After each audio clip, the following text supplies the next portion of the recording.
Daniel de Haan is someone, there's a few people like this. One of them was here earlier, and one of them is still in the room, that whenever I speak to him about something, I come away having learned something. What I've learned, there's a danger, is that we tend to agree on quite a lot of things. So I'm going to rack my brain during the presentation for the things that I find most disagreeable and make my response based just on that. So, Dr. de Haan, would you please take the podium, or as you like.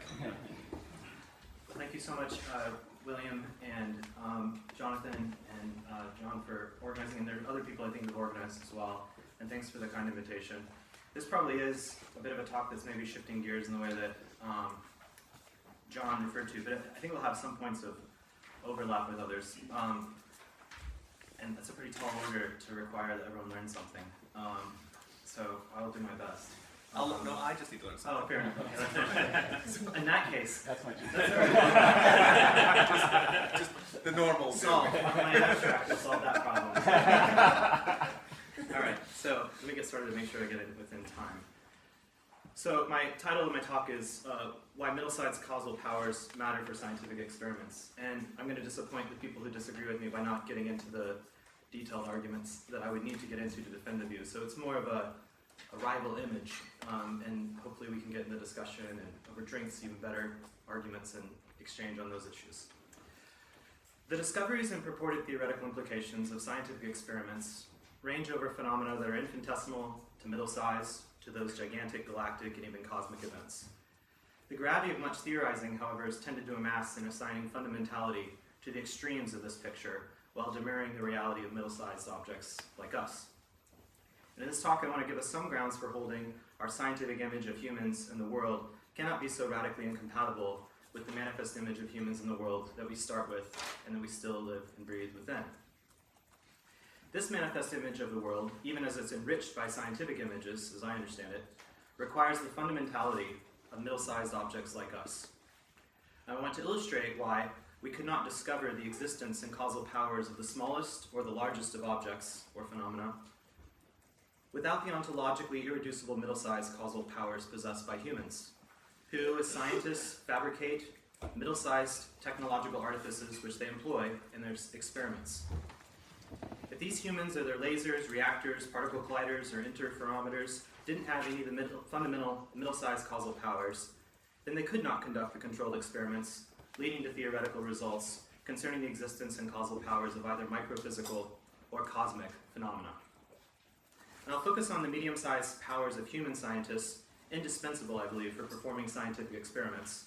But I think someone could extend this argument with some complications to certain scientific artifacts that are also indispensable for scientific experiments, and what sort of irreducible causal powers they might have, like lasers, reactors, particle colliders, or interferometers, arguing that they have some proprietary causal powers not possessed by any of their components or even aggregates of them.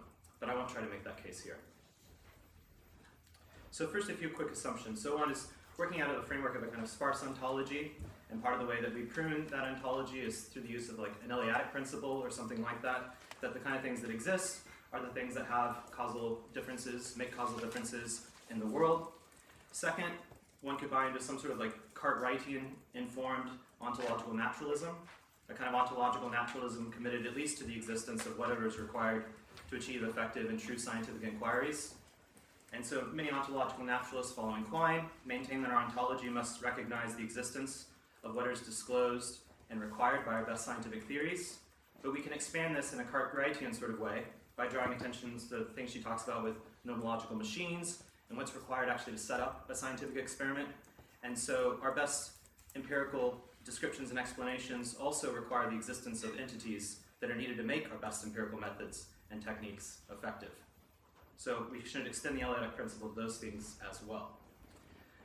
Third, I'm not going to be, unfortunately, having time to make arguments for the fundamentality of medium-sized arguments, but I do think that we sort of have a point of departure where the onus is to try to undermine that. That's actually the point of departure, and some of the arguments I'm going to be, or some of the account I'm going to be giving is going to give us resources for thinking that's true. But I think we have available quite a few of these models of how we could defend this. And one that hasn't been mentioned yet, but I think is worth mentioning because it's complementary to a lot of things that have been said today, is Ross Inman's book on the fundamentality of the familiar, which is a pretty detailed Aristotelian defense of middle-side objects against priority monism and microparticularism, microparticles. But I think that the onus is on those who want to reject the fundamentality of middle-sized objects. And so I'm going to provide some illustrative resources for making clear how cosmic the scale of burden is to overcome this manifest image that's enriched by scientific images. And even though my argument doesn't rely on hylomorphism, the kind of medium-sized objects view that I would have would be a kind of hylomorphic one. But I think that some of the things I have to say could be also worked out in terms of something more like Jessica Wilson's view about strong emergent objects. It's a pretty similar view, as well as features that are similar to Carl Gillett's, if you're more familiar with his view about scientific strong emergentism. And in those pictures, what's important is that the emergent wholes and whatever powers they have that are proprietary to them as a whole are always going to be realized in code temporally dependent on the manifestations of the powerful parts that they have. And so Gillett has an account of macretic determinations, which is similar to the way that form functions in some hylomorphic accounts, and that form plays a role in which it's determinative of the relation between composed and component entities. This is how Gillett defines macretic determination, such that composed entities determine some of the powers of their components through role shaping or role constraining. So that's not a productive. This is like displays the view of downward causation. It's rather the form and the organizational factor is playing a constraining or controlling role on which parts' powers are being coordinated, and that's going to bring about the kinds of co-manifestations or the inhibiting of manifestations of the powers. So it's not so much a downward causation or a productive kind of causation. It's rather a constraining, controlling role that's influencing what the lower level powers are doing by virtue of this form or this macretic determination. But then I also think that they have proper proprietary powers, and the powers I'm going to be talking about are the powers for rational embodied control, the kind of powers that are indispensable for a scientific experiment.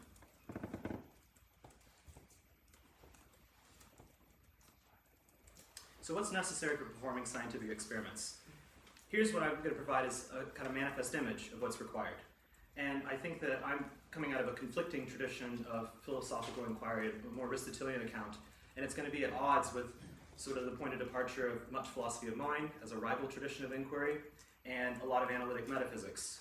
There are points of convergence and translation which are too complicated to get into, but this Aristotelian tradition has a lot in common with some of the claims and theses of the radical and activists in embodied cognition, as well as some of the more classical and active embodied theorists like Evan Thompson.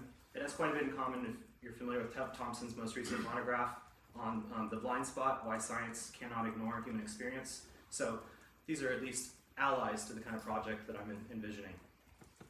So here's the manifest image I think we have to start with. Not starting with physics and a scientific image of humans in the world and how do we reconcile the mind or humans to that world, but rather a more Aristotelian one where we have to start with a manifest image, and the scientific image is one that enriches that, but doesn't radically revise it. I think we can distill the panoply of features required for performing scientific experiments down to a scientist's middle-sized power for exercising rational, embodied control over physical phenomena. In physics, scientists orchestrate the collision of proton beams in a large hadron collider. In chemistry, scientists synthesize an extraordinary range of substances, like ammonia from nitrogen and hydrogen, and in biology, scientists can edit genomes using CRISPR. This distillation down to three constitutive, interconnected powers is not a reductive explanation of scientific experimentation, it's rather what Strawson would call a connective one. None of these three factors, rational, embodied, control, is more primary or basic than the others. Rather, their interconnection and coordination is one of mutual presupposition. I'm going to examine each of these in turn and then come to my conclusion. So, rational. It should be uncontroversial that scientific experiments are rational. Being rational is a personal level attribute in contrast to subpersonal level attributes of a human person's nervous and endocrine systems. An agent is rational insofar as it's a person who's observing, thinking, acting, and can be intelligently constituted and guided by reasons, as opposed to non-intelligently and mechanically processing information or responding to stimuli. This notion of rational therefore excludes much of what cognitive scientists and even functionalists in philosophy of mind call reasons or rationality, which are often ascribed to overtly subpersonal level objects, states, networks, and processes. Being rational on this account comprises observing, thinking, speaking, acting intelligently, and voluntarily according to reasons, and includes both practical and theoretical reasoning.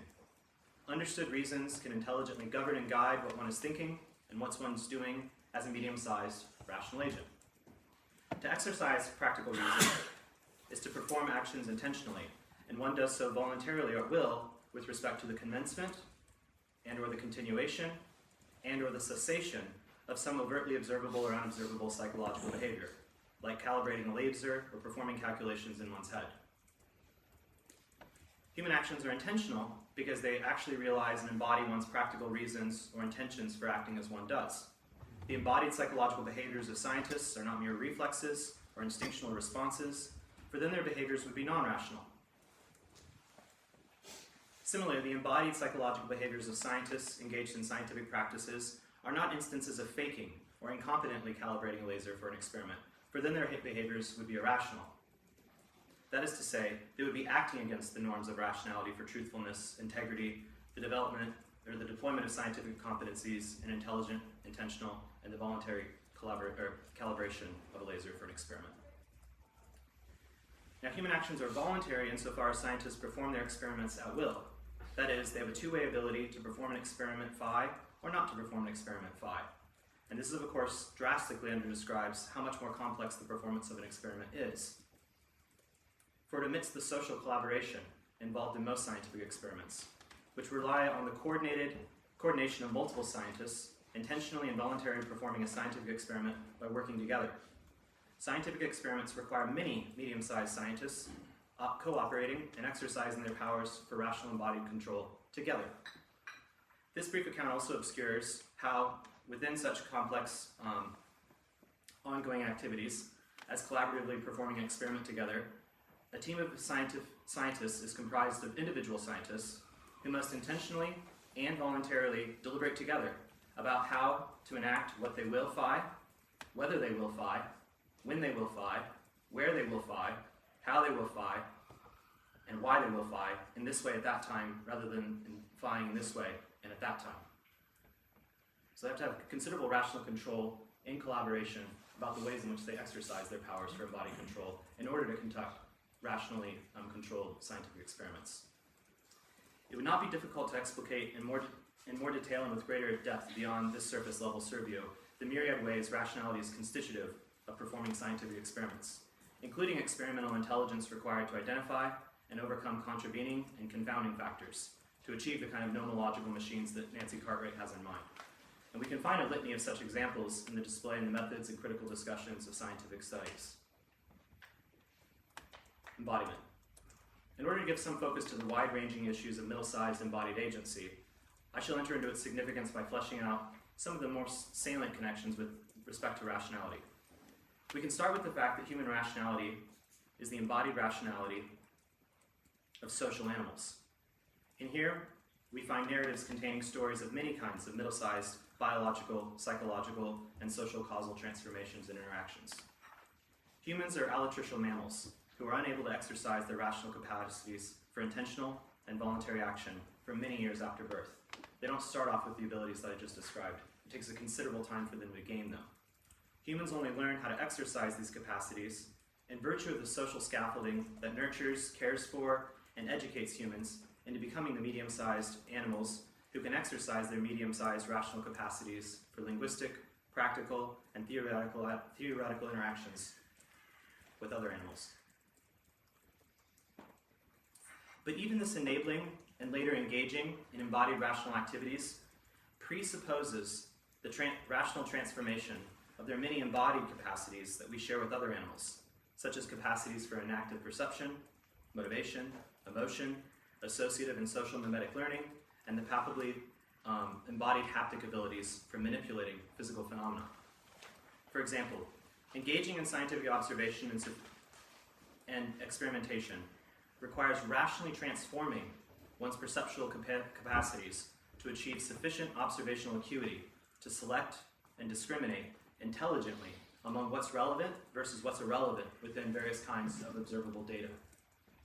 Engaging these scientific activities also involves the rational transformation of one's embodied capacities for motivation and emotion, which enable the kinds of discipline, persistence, resilience, and passion required for the arduous and painstaking work that comprises scientific experimentation.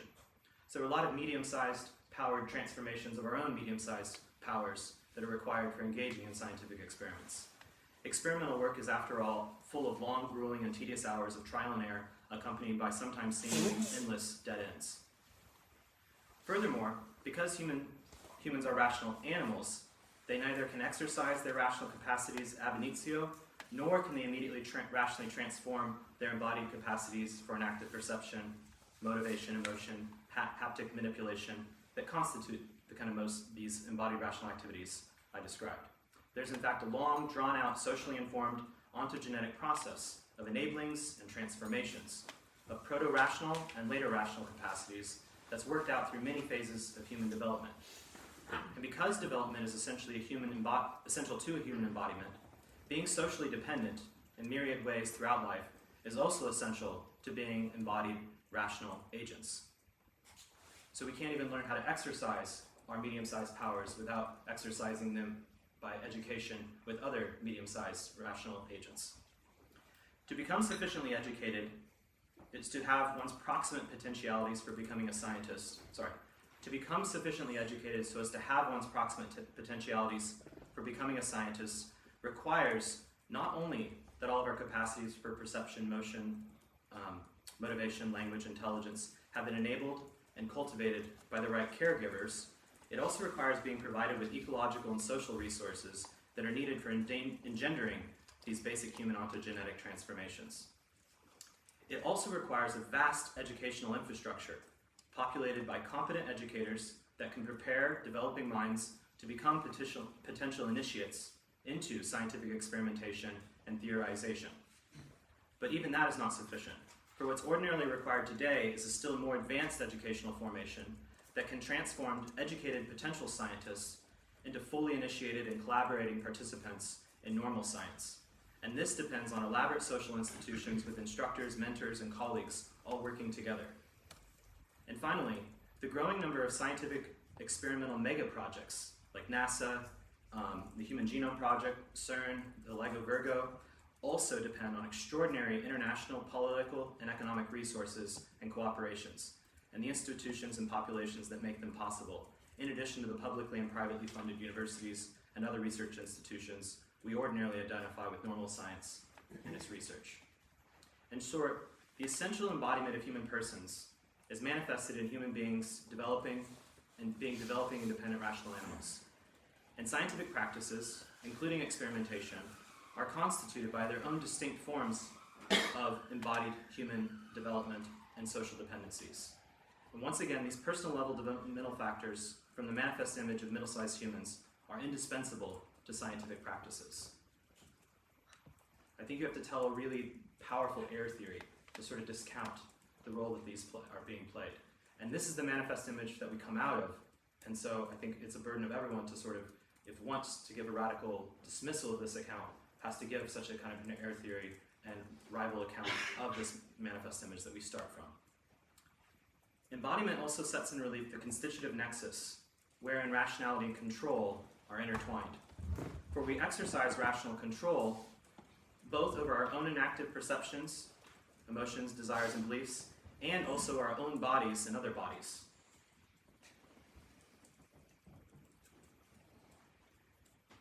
I don't have the space to argue for it, but George von Wright and many others have that our basic concepts of causation are in fact sourced from and continue to depend upon our inactive engagement as agent, as patient, with respect to objects in our environment. And that is how we learn to discover our own causal powers and their limits and their extent.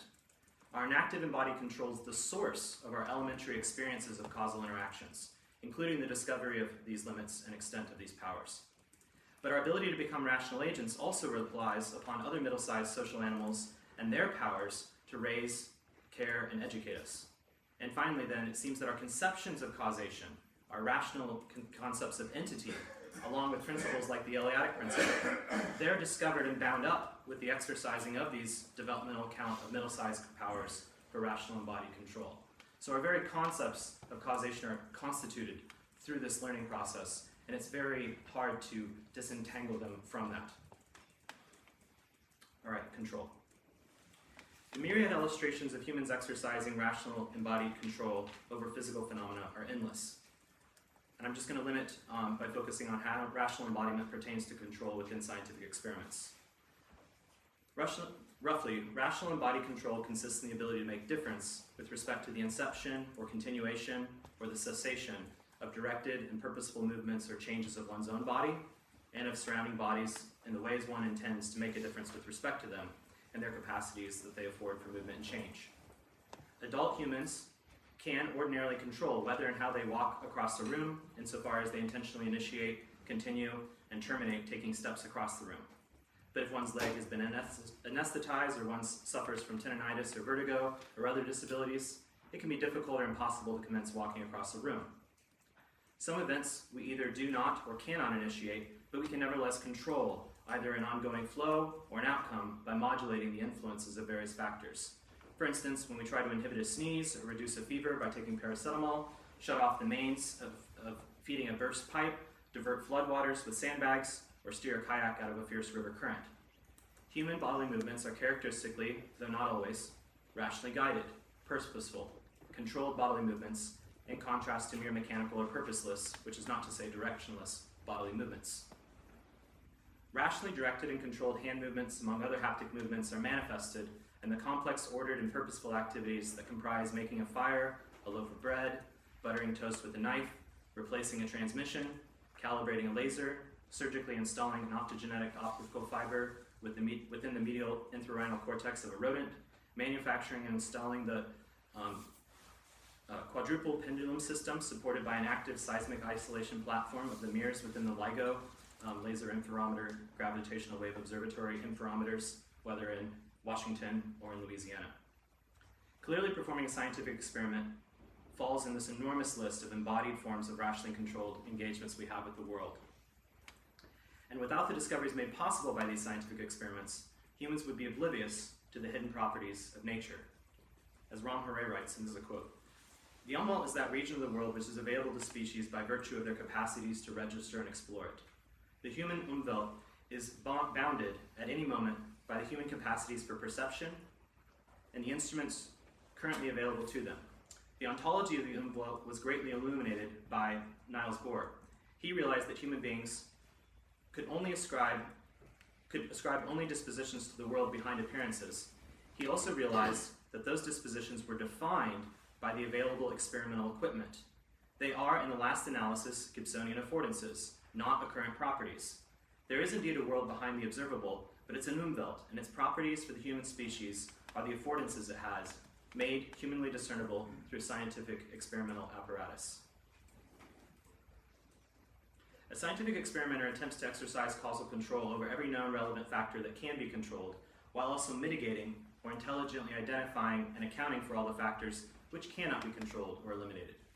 And insofar as the experimenter, or often enough experimenters, can achieve the construction of a rationally controlled experimental context, something like what Cartwright calls a nomological machine, they can thereby either allow natures to do whatever it may do, or they can direct and even force nature to disclose and manifest its powers. If this kind of rational embodied control was delusional or impossible, then we would have to discount countless scientific discoveries and theories grounded in experimental results, like, for instance, the 1910 experimental results of Robert Millikan and Harvey Fletcher that purported to isolate and measure the charge of an electron by their ingenious oil drop experiment. The performance of the Millikan experiment can now, through the developmental social rationing up effects of innovations in scientific understanding, education, and technology, be taught to and enacted by college physics students. Briefly and simplistically, in the Millikan oil drop experiment, aspirated and ionized oil droplets in an upper chamber fall into a lower chamber that has two parallel horizontally charged plates. Gravity pulls the oil droplets down, but the electrical traction or repulsion due to the oppositely charged plates can work together to pull the oil droplets up.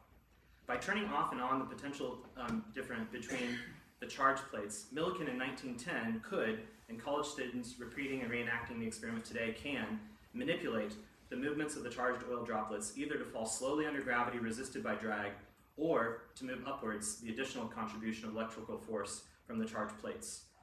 This is an experimental setup that allowed Millikan to perform an experiment to measure the charge of electrons. And we could duplicate this with many, many other examples of how experiments function and the kind of causal powers they have to exercise.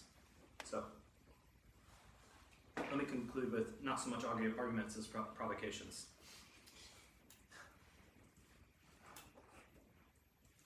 What if we evacuated causal powers from middle-sized objects? Strategies that attempt to argue there are particles organized or functional roles so that the fields or particles are rational embodied control-wise need to give a complex account, I think even a radical error theory, of how we can replace or give up this paradigmatic understanding of causality and ourselves as irreducible middle-sized agents exercising rational embodied control in our scientific experiments. Provocation would be how to preserve the existence of these scientific discoveries, of these fundamental entities that rely on our causal interactions with them. If scientists do not exercise causal control, proprietary causal control, over physical phenomena, then why are photons flying back and forth along the arms of the LIGO interferometers? If scientists did not cause this, then scientists have not performed a controlled scientific experiment to detect gravitational waves. And similarly, if scientists did not cause the proton beams to fly through CERN's Large Hadron Collider, if they could not control the trajectory of them into ATLAS and CMS detectors to the extent that they understand their massive experimental apparatus to do just this, then scientists did not perform a controlled scientific experiment to identify and establish the existence of Higgs bosons. So the provocations are this. So given the manifest image and its connection to the enriching scientific image, I think this has to be the image for us all. And anyone who wants to discount this has to tell a narrative of how their own life went through these kinds of transformations, how they would have had to have some sort of self-understanding that was similar to the manifest image that I just described, but then they nevertheless came to discover, in a similar kind of way of causal interactions with other middle-sized objects, that there are rival arguments, or rival theories, or rival images, and arguments for them, and tell a really detailed, radical revisionist picture that still allows them to maintain the positions that they hold, but also to discount all of their causal powers in playing any role in that. And how would they still nevertheless be able to maintain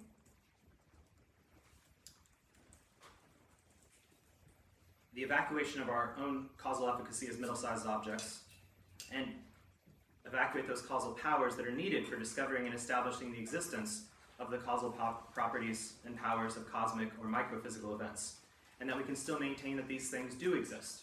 So from a kind of Eleatic principle, if we can't, we're only going to discover the existence of these other objects if they somehow interact with our own causal powers. We're not going to know they exist if we don't know the causal differences they make, but we're only going to discover the causal difference they make by joining them as causal power partners.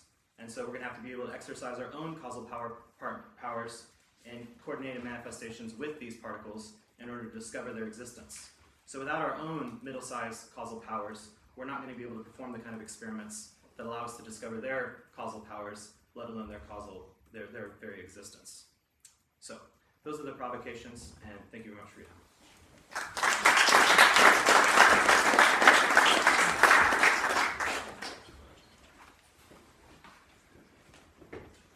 Thank you, Daniel. I would like to affirm the first parts, sparse ontology, ontological naturalism, and so forth, and then start with the manifest image. I think I'm in agreement that there needs to be a manifest image, and this is one way of speaking of philosophical anthropology. And as far as I could tell, the manifest image is an updated Boethian image of man as an individual substance of irrational nature, which is affirmed by Thomas Aquinas. Differently from Boethius, Thomas Aquinas thinks that it implies dignity and relation. He sneaks that in his treatise on the Trinity, whereas Boethius had treated it in his pushback against Nestorius and others, and Eutyches and other purported heretics. But the backdrop, I think, might look something like that. What does it look like for an individual substance of a rational nature to do that rational thing? I like substances and individuals and rationality and all that. But I also like sin. And I'm a bit emotional, and I have these passions in me, and all of these things are bound up in me, and as much as one might make an account of me that could be subjected to modern rational choice theory, they could probably make a better account of me that's subjected to something like irrational choice theory or non-rational choice theory, which is even more predictive of what I'm going to end up doing today, tomorrow, and especially next year. This is how insurance works so well. So I'm going to give you Daniel to Haan and add sin. Knowing Daniel actually is proof that maybe there are some people that were saved from the effects of the fall, but I'm not one of them. So I can look inside this Boethian person, and I'll look inside rational, voluntary, embodiment, and control, the 1, 1b, 2, and 3, and then causal efficacy at the end, and just give a suggestion of what it might look like if we're less than we think we are. And my analogy here is, in the background, is something like Thomas Aquinas' very optimistic vision of mankind is defensible, I think. But also, it's more likely for him to come upon it in his own age when relative peace abounded and he met more persons like himself and unlike himself, and when Europe hadn't yet been torn apart by massive religious wars and other things. Thomas Hobbes, though, tries to get to similar ends as Thomas Aquinas, but he does this after having been exiled he who would be Charles after Charles King and Martyr had lost his head, and then had to make his way in the world under the protection of the second most powerful man in the realm. Now, Hobbes' account ultimately affirms much of what Thomas Aquinas affirmed, which is Boethius' account of our agency, of our substantial identity. But he takes sin and our effectual life exceedingly seriously. And famously, the ordering of the world can best be explained by passions that produce peace, rather than by something like rational embodied control that produces peace. So, very briefly, rational. Something like the capacity to reply to reason, to act according to reason, is what I understood you to be saying. Again, best case scenario, I already suggested irrational choice theory and other ways that we might get at this, which wouldn't preclude reason, but would always understand it to be limited, curbed, and often a second or third choice of humans rather than their first choice, unless they're by coercion or by suggestion or by very good training or by virtue made to choose something routinely that's reasonable. It's a way of saying that our first nature is more irrational than our second nature, or what could become our second nature. 1b, as far as I understood, was this voluntariness, that voluntary that came up, which you focused a lot on how that made us collaborative in the way we tend to pursue the sciences. I don't know if any of you are present in universities. There is collaboration, and there's also exceeding secrecy, competitiveness, greed, coercion, things that are just precluded in advance of discussion. And I'm not talking about political things or ideology. I'm talking about within each of the disciplines and departments. And it differs country to country based on how the faculties are arranged, right? So collaborativeness, I think, really would have to take into account the whole broad vision of humanity and all of its... You have to take account like Dostoevsky's version of humanity as much as de Haan's version. Now, Thomas Kuhn dealt with some of this implicitly in talking about ordinary science and the pressures under ordinary science to maintain the paradigm. I understand he's a bit outmoded now, but there are truths within those books that I'd suggest we might return to from time to time. Embodiment. I liked the move from embodiment to institutions. This seems natural. The things that are true of our bodies cause us to form certain institutions, which is especially why the most successful regimes in world history for providing peace start with the fact that other people are going to threaten us, not that other people are going to love us and help us and give us rights to push against them. They don't have to be called rights. If you don't like rights, if you don't think they exist, that's fine. But they give us something to push against government power and to push against power of others. And those are the very regimes that we've enjoyed. And that, meaning the institutions that might descend from embodiment are less like institutions of voluntary, rational, peace-loving collaboration. They're more like good fences that are put up that make good neighbors out of us. We can think of the, well, I'll pause there. Control, rational embodied control. I like this. This echoes something we've come together on sorry, what's his name? Your favorite philosopher. McIntyre. It's the end of the, I betrayed my #1 rule. Never speak at a conference that I'm organizing. Never speak at a conference that I'm organizing. I got 1 more minute left. This struck me as something descending in a McIntyrean way of accounting for us without wholly committing to one or another vision of what's behind the stage. But again, rational embodied control tends to result in institutions that exclude all kinds of possibilities for very, very long periods of time that have nothing to do with the truth or the falsity of those things. And for some, writing on this, I'd point you to Paul Feyerabend and his Conquest of Abundance or things like that. And just to the ages of ossified science, like obviously falsifiable things that weren't able to be tested because of the way this control is exercised within institutions that have other interests for maintaining a status quo other than truth and pursuit of those things which we would pursue if we were all Dahanians. And I'll leave causal efficacy out. I think that can come up in the discussion if necessary. And pause there with just the reminder that something was uncovered by Hobbes and those after him. And I'm not a Hobbesian, but you got to give the guy some credit. That is, by a careful study of what human bodies tend to do everywhere and at all times, he was able to offer a re-articulation of a natural law world that took our emotional life, our affects, our passions, our most likely responses, the child in all of us, really, really seriously, and dealt with those passions that produce peace. And certain passions also seem to produce science.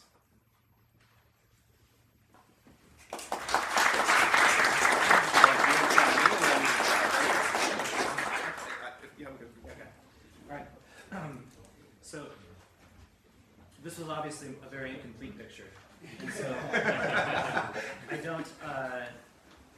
don't think the manifest image that I was portraying would be one that would be at odds with the sort of complementary points that you made. There would be sort of disagreements about how we should think about things normatively, but I mean, part of the Aristotelian account of the kind of 4 character types of the vicious, those of weakness of will, those of self-control or encrotic, and then the virtuous. Those are like 4 different character types where every individual is sort of moving in and towards. And so there's going to be different configurations or coordinations of rational embodied control. So even the vicious and the acratic still are engaged in types of rational embodied control. It's just they have a different coordination of their rational embodied control.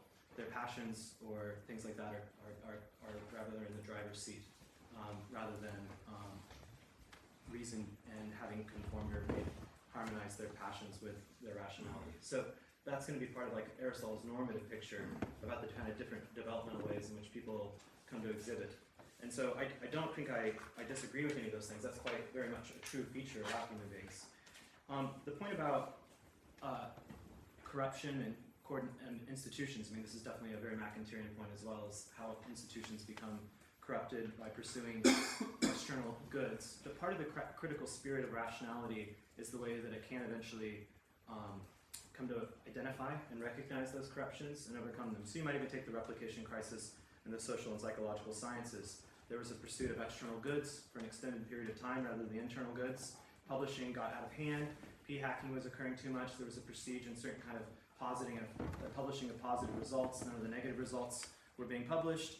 These were not seen as proper internal goods to the discipline. These external goods were pursued to such an exaggerated extent that it became oblivious to everyone in the community that all of these textbook scientific experiments actually were unreplicatable.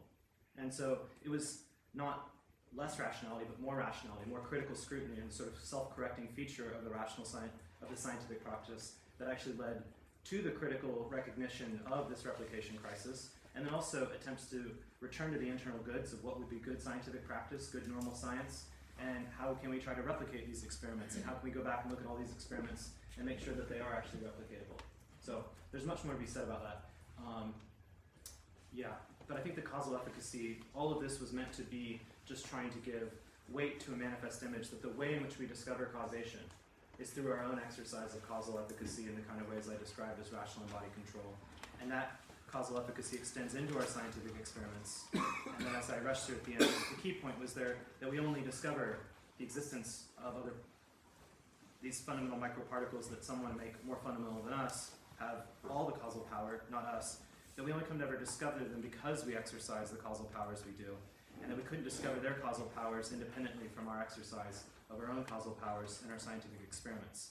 And so I think the onus or the burden is a rather radical one of how do you insist on the existence of the causal powers of these fundamental entities, and yet discount the causal powers we had to use to discover them. And that was kind of the crux of the argument. So I'll leave it there. Sin is, I don't like sin. You don't like the idea of sin, or you don't enjoy it?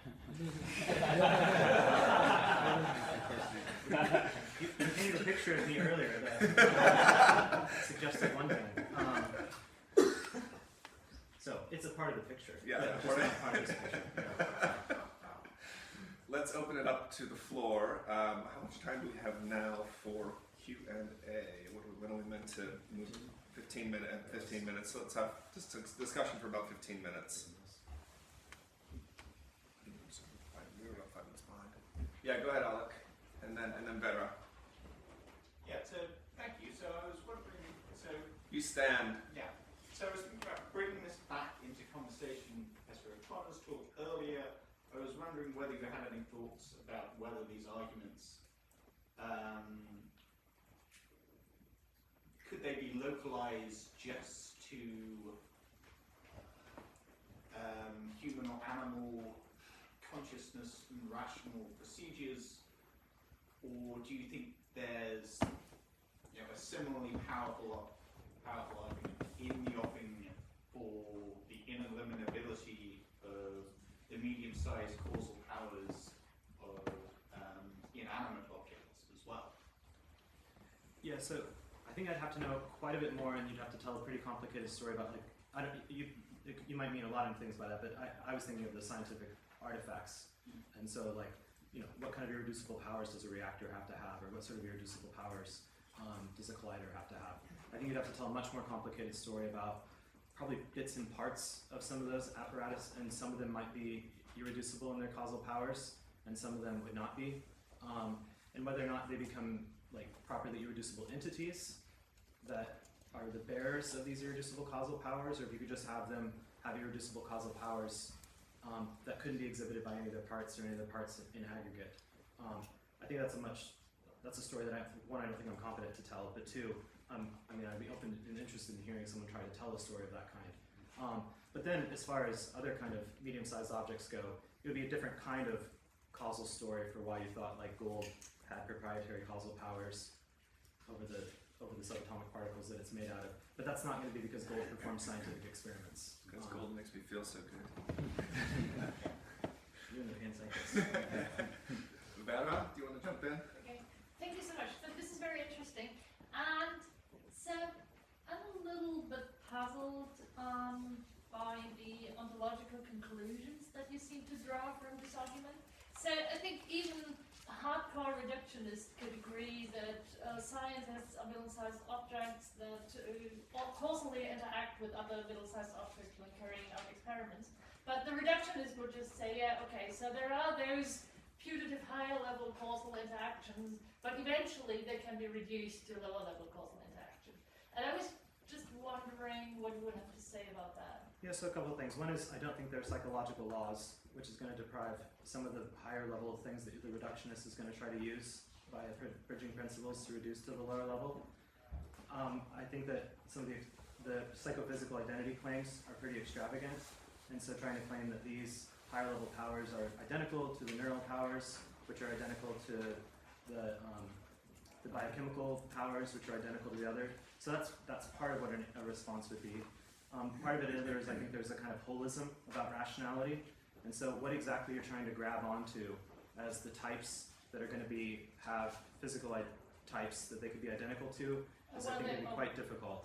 Well, they might not be identical to, but they might be reducible to in some other way. So for instance, they might, I don't know, locally identical to the physical properties, things like that. So So, but what are the coordinates at the psychological level?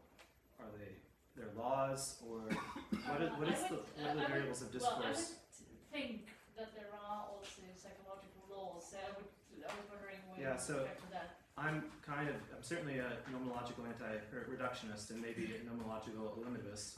So I think causal powers do all the work, and laws are just abstract descriptions of regularly manifesting or always manifesting causal powers. Okay, right, but so then if there are psychological causal powers, why shouldn't they or couldn't they be reducible to physical causal powers?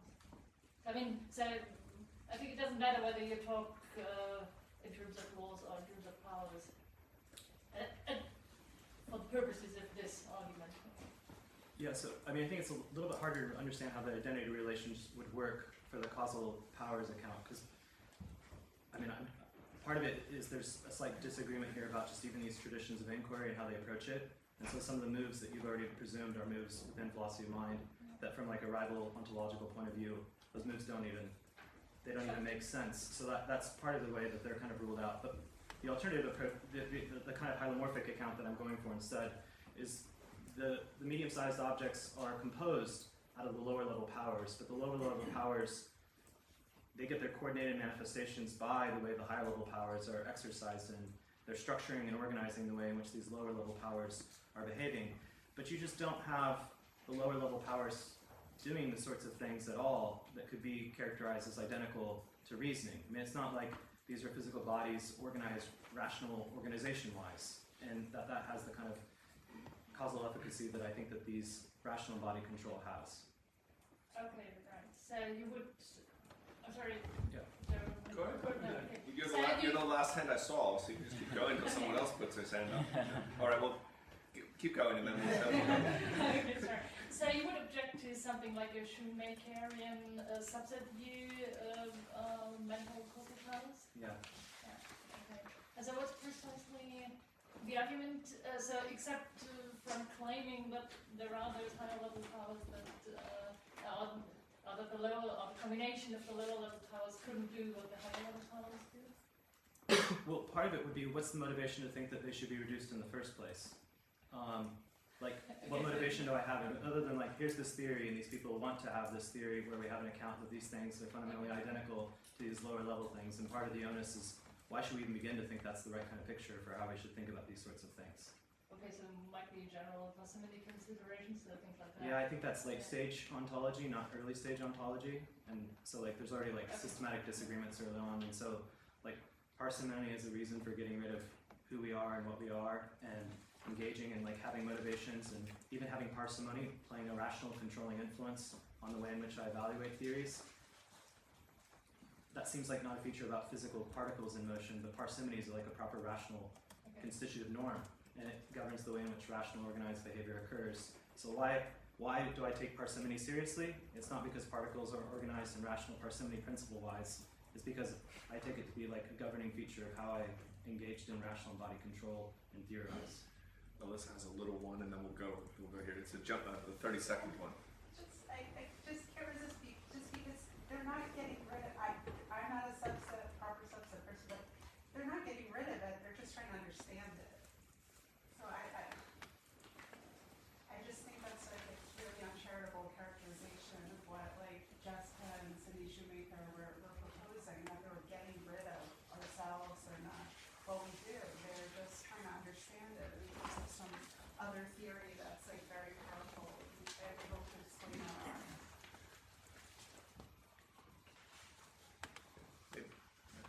I mean, not on the direct point of that debate, but explanatory power-wise, if I'm your friend, Alyssa, if I were given the pleasure of being your friend, I knew a lot about you, I would have more predictive power about what would happen to all of the stuff you're made of than if I knew all of the natural science in the world. Right? So like the priority of first substance, which is also a Boudewijn point and Aristotle's point and whatnot, over second substance, still has much more predictive power, at least meaning in all the first substances we find. And that does tell us that if there's a science that doesn't take that seriously, it can't take first substance seriously, that something's missing in its knowledge of the world and its explanatory power. or thinks, or has the conceit of reducing it always to something below, or no.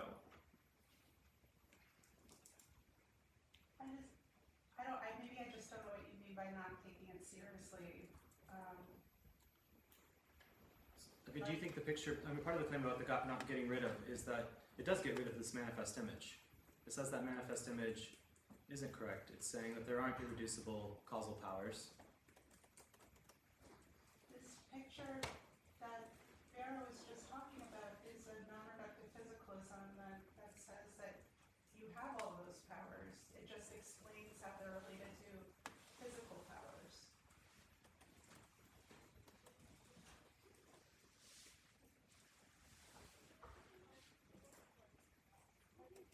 So specifically, the shoemaker sort of non-reductive physicalism is what you're referring to.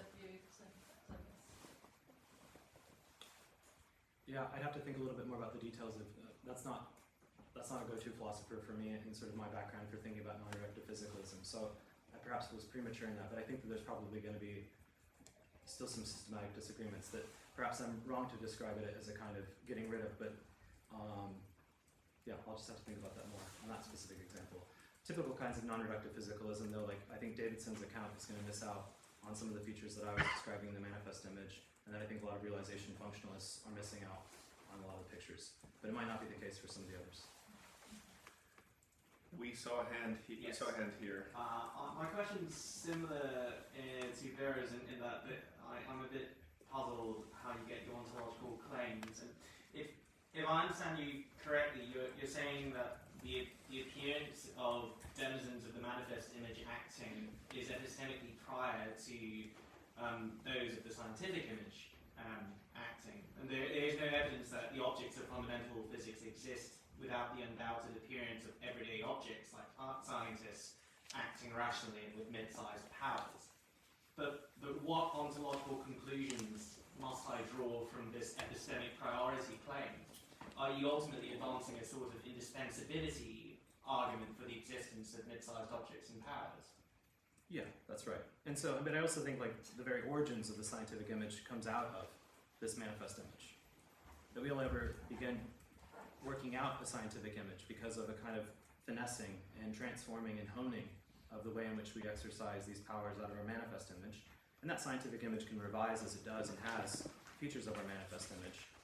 But that even our discussions of what it means for things to exist, those classifications and categories start from within the manifest image, and then they get enriched by scientific images, and our conceptions of causal powers start.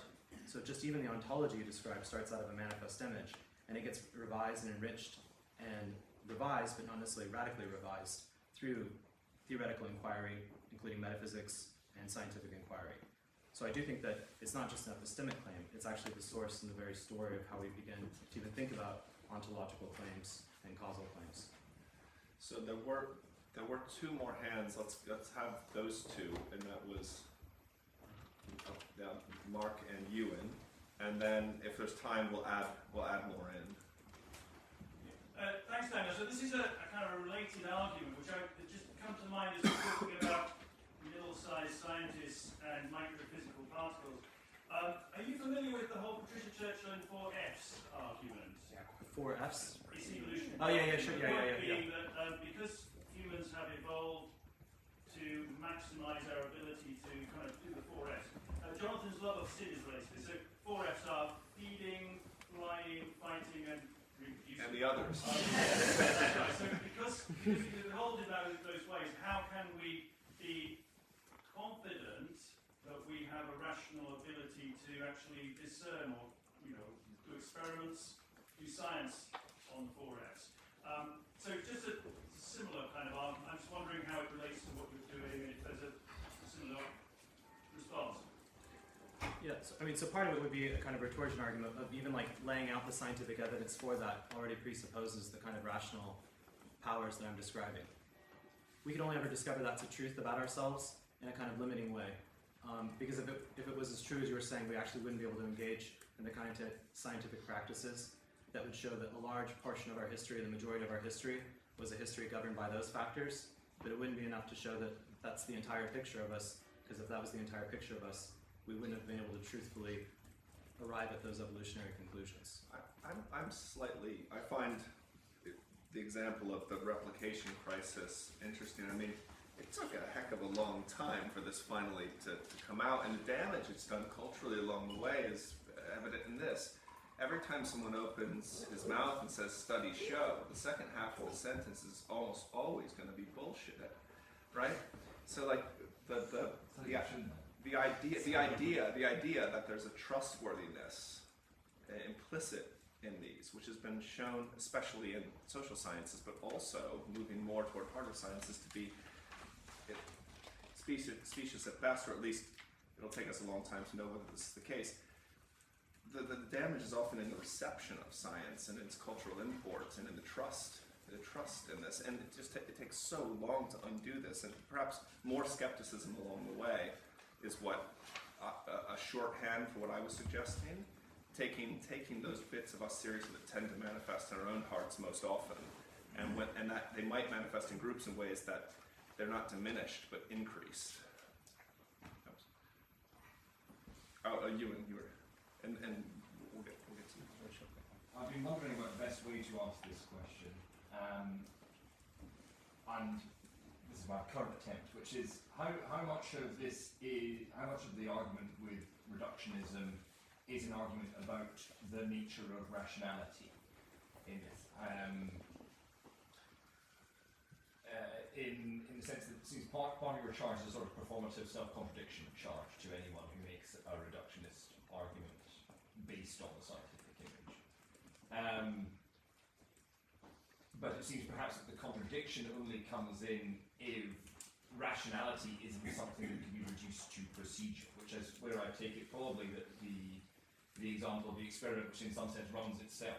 You know, that in fact people don't know what the experiment is doing, but it gives its results despite the incompetence or the scatteredness of the operators. Perhaps is actually pushing against precisely that point, the idea that rationality is not reducible to something. So I'm wondering if is that close to the heart of the point, or am I barking up the wrong tree? I'm going to have Rob say his tiny point very quickly, and Dan responds, and then we'll have to cut it. Well, I just wanted to contribute to the discussion with Vera and Alyssa, and to go back to something you said earlier in the talk, which was that the onus of proof is on the reductionist. Right? I think that's an important point to make. What I object to is the a priori certainty that it must be reducible or it's nothing, right? And you can see that having real consequences in the academy as well. That kind of whole take no prisoners attitude. Well, do you want to quickly respond? I'll tell him later. I think I need to talk to him a bit about more what the question is. Yeah. Well, we've got some red meat out there now. let's see what the next session brings. We're going to before we thank Daniel, we will say there's going to be a short break, 3 or 4 minutes, if you needed to use the toilet or something to set this up for the panel. A bit longer of a break than we've had between them, but we will try to get started in 3 or 4 minutes. So, thank you so much for your attention.